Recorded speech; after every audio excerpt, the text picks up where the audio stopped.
آٹھوں فرائض ولایت کی جب مکمل تکمیل ہوتی ہے تب کہیں جا کر اس و مقام جبروتی مقام پر قدم رکھتا ہے. بغیر فرائض ولایت کی تکمیل کے بغیر یہ مقامات طے کر نہیں سکتا. اس کے لیے دوامی ذکر ضروری ہے، اس کے لیے ترک دنیا ضروری ہے، اس کے لیے توکل علی اللہ ضروری ہے، اس کے لیے وصلت خلق ضروری ہے. اور صرف اتنا ہی نہیں بلکہ صادقین کی صحبت، اللہ والوں کی صحبت بھی اس کے لیے ضروری ہے. کہیں قدم بہک نہ جائے، کہیں قدم ادھر ادھر نہ چلے جائے، اس لیے اللہ والوں کی صحبت بھی اس پر فرض ہے.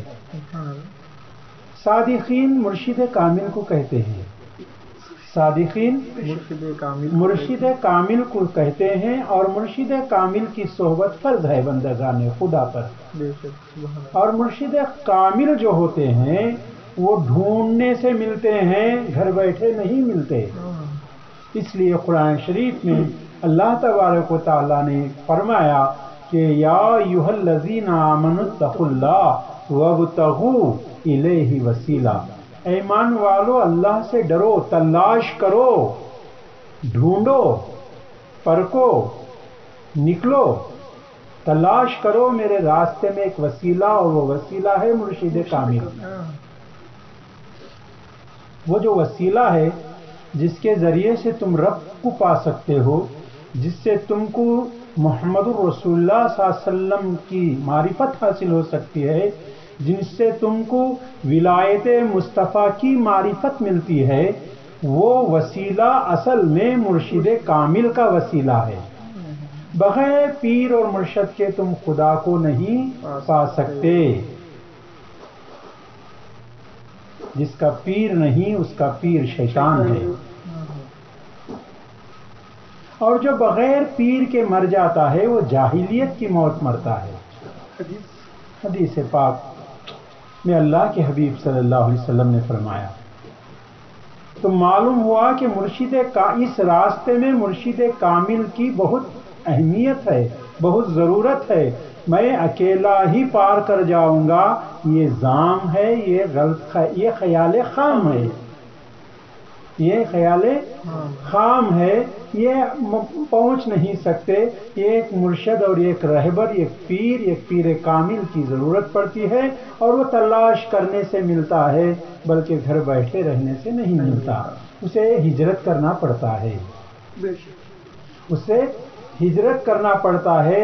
جب وہ طلب خدا میں، جب وہ انسان اللہ کی طلب میں، طلب مولا، صادق مولا بن کر، سچی طلب رکھ کر دل میں گھر سے نکلتا ہے، ہجرت کرتا ہے واسطے اللہ کے، جب وہ اپنے اینٹوں پتھروں کے گھر سے نکلتا ہے تو اللہ اس کو مرشد کامل کے ذریعے سے ہڈاں کے پنجرے سے نکال دیتا ہے.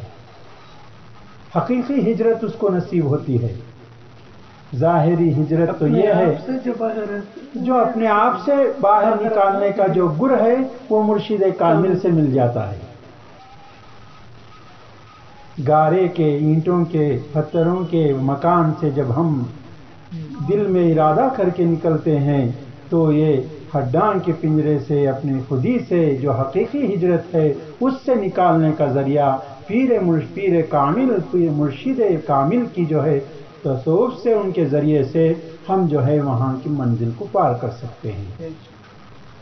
بشری تقاضے سے باہر آ جائے. اور جب تک ہم اس چیز سے باہر نہیں آتے تب تک ہم جو ہے اللہ تبارک و تعالیٰ کو پا نہیں سکتے. اور یہ کوئی ظام بھی نہیں کر سکتا کہ بغیر پیر کے، بغیر مرشد کے ہم خدا کو حاصل کر لیں گے. نہیں ہو سکتا. یہ خیال خام ہے. کیونکہ اور پیر کے مشاہدے میں رب کا مشاہدہ ہوتا ہے. مقام پیر مقام مصطفیٰ رکھتا ہے.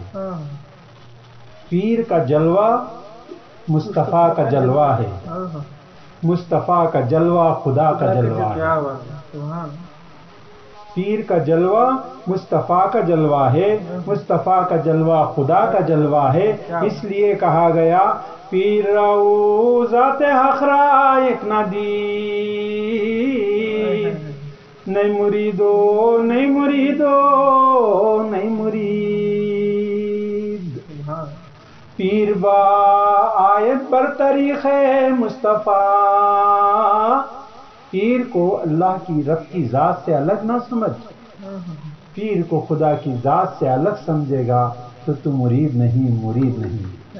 لیکن پیر کیسا ہو، پیر کیسا ہو تو لکھتے ہیں حضرت مولانا روم، پیر بر طریق مصطفیٰ، رسول اللہ صلی اللہ علیہ وسلم کے طریقے پر ہو، مومنوں کے دلوں کو جلا بخشنے والا ہو، مومنین کے دلوں کو جلا بخشنے والا ہو، اندھیاری کھوٹری میں اجالا پیدا کرنے والا ہو، اور اس ماٹھی میں نور کا پتلا بنا کر نور میں ملانے والا ہو۔ اس لیے تو ہمارے پاس اہل اللہ پاکان خدا بزرگان دین نے جب آتے تھے راہ خدا میں، بیعت کرتے تھے، ہجرت کرتے تھے راہ خدا میں، مصائب کو برداشت کرتے، فخر و فاقہ، زہد و تقوی، فخر و توکل، بھوک پیاس راہ خدا میں جب برداشت کرتے، فاقہ جب حد سے زیادہ ہوتا زبان سے اف نہیں کرتے تھے، بلکہ برداشت کرتے ہوئے راستہ طے کرتے تھے۔ جب خزاں آتی، موت بھی آتی فاقے کے عالم میں، موت بھی فاقے کے عالم میں آتی تو شہادت کا مرتبہ، شہادت کے جام کو نوش کر لیتے۔ فاقہ کش اخرا، فاقہ کش اخرا، شہید ہوتے تو ان کو جب خبر میں رکھا جاتا، جب ان کو خبر میں رکھا جاتا، مرشد کامل اس کو خبر میں اتارتے، خبر میں جب مرشد اتارتے، پھر اتارنے کے بعد من و مٹی ڈال دیتے، لوگ پوچھتے کہ مردے کیا ہوئے؟ ابھی تو ہم نے دیکھا کہ تم نے یہاں کھیت میں گورستان بنایا، تم نے کھیت کو قبرستان بنایا، تم نے ہماری زمین میں مردے گاڑے، کہاں کیا ہوئے؟ تو کہنے والے یہ کہتے کہ جو ہمارے ہیں وہ زمین میں سڑنے گلنے کے لیے نہیں ہیں، بندہ اس ہاتھ دیا، خدا اس ہاتھ لیا، نور تھے نور میں مل گئے، نور تھے نور میں مل گئے، نور میں مل گئے، وہ جو میرے ہیں وہ زمین میں سڑنے گلنے کو نہیں ہیں۔ تو وہ مرشد کامل ہوتا ہے جن کے تعلق سے بندگی میاں شاہ دلاور، مقبول مہدی، حلال مشکلات، فانی فی اللہ باقی باللہ رضی اللہ تعالیٰ عنہ، ایک قبرستان سے آپ کا گزر ہو رہا تھا، حکم خدا ہوا کہ اے دلاور اس خبر پر تیرا پیر رکھ دے، تیرے پیر کی گرد سے، تیرے پیر کی دھول سے اسے جو عذاب ہو رہا ہے اس کے عذاب میں تخفیف ہو جائے۔ سبحان اللہ، سبحان اللہ، واہ واہ واہ واہ، کیوں نہ تخفیف ہوگی، کیوں نہ تخفیف ہوگی، پتا پتا ڈھالی ڈھالی کمل لگانے سے، ایک ڈھالی لگانے سے پتا پتا ذکر کرتا ہے تو خبر والے کو، صاحب خبر کو عذاب کم ہو سکتا ہے۔ شاہ دلاور تو سر تاپا ذاکر تھے، سر تاپا ذاکر تھے، بال بال سے، منہ سے اللہ نے دو دو آنکھیں دیے تھے، اور آپ نے کہا تھا میران جی خونکار کے صدقے سے اللہ نے جس طرح بندے کو دو آنکھیں دیے ہیں، میرے بال کو، میرے روئیں روئیں کو، منہ بمنہ کو دو دو آنکھیں اللہ نے دیے ہیں، ان آنکھوں سے جو میں رب کو دیکھ رہا ہوں، میں بال بال سے اپنے رب کا مشاہدہ کر رہا ہوں، دیکھ رہا ہوں۔ وہ شاہ دلاور کو حکم خدا ہوتا ہے کہ رکھو پیر تمہارا کہ دھول گرد پڑے، عذاب قذور سے نجات ہوگا۔ جن کے پیروں کی دھول کا یہ اعجاز ہے تو ان کی مشت خاک کا کیا عالم ہوگا، ان کی مشت خاک کا کیا عالم ہوگا، ان کی ذات کا کیا عالم ہوگا، ان کے مقام اور مرتبے کا کیا عالم ہوگا۔ پیر ایسے ہوتے ہیں، یہ دلوں کو روشن کر دیتے ہیں، دلوں کو منور کر دیتے ہیں۔ تو بندگی میاں شاہ دلاور مقبول مہدی حلال مشکلات رضی اللہ تعالیٰ عنہ نے جو ہے سارے چیزیں کو لوگوں کے سامنے کھول کھول کر آپ نے بیان فرمایا اور کہا کہ یہ مراتب جو ہیں یہ جبروتی یہ لاہوتی یہاں رکنے کی بات نہیں ہے، آگے بڑھتے جاؤ. جب تم آگے بڑھو گے بغیر پیر کے تم ان مقامات کو حاصل نہیں کر سکتے.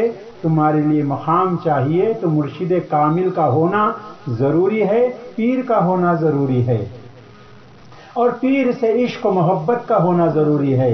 پہلے پیر کے رنگ میں رنگے جاؤ، پہلے پیر کے مرشد کے رنگ میں رنگے جاؤ. صبغت اللہ اس کے جب تم پیر کے رنگ میں رنگ جاؤ گے تو اللہ کے رنگ میں رنگنا آسان ہوگا. اللہ کے رنگ میں رنگے جانا آسان ہو سکتا ہے، یہ طریقہ ہوتا ہے. تو حضرت امیر خسرو اپنے پیر سے بڑی عقیدت اور محبت رکھتے تھے. لوگ کہتے ان کو ان کی عقیدت اور محبت، پیر سے عقیدت اور محبت دیکھ کر، امیر خسرو کی اپنے پیر سے محبت دیکھ کر لوگ یہ کہتے تھے کہ خسرو پیر پرست ہے، پیر پرست ہے، یعنی بت پرست ہے، پیر پرست ہے، پیر کی پرستش کرتا ہے. تو امیر خسرو کہتے کہ خلق می گوید کہ خسرو بت پرستی می کنم، خلق می گوید کہ خسرو بت پرستی می کنم، آرے آرے می کنم با خلق و عالم کار نیست. لوگ کہتے ہیں کہ خسرو پیر پرست ہے، بت پرست ہے. ہاں ہاں لوگوں کو کہنے دو، مجھے لوگوں کے کہنے سے کچھ سروکار نہیں، میں پیر پرستی ہوں، کیونکہ اس پیر پرستی گروہ کی پرستی میں مجھے جو ہے رب کا دیدار ہونے والا ہے. پیر کی پرستش میں جو ہے میں رب کو حاصل کر سکتا ہوں. تو یہ امہات الصفات ہیں جس میں تمام چیزیں حاصل ہوتے ہیں. انشاءاللہ العزیز کل جو ہے آپ لاہوت کا بیان سنیں.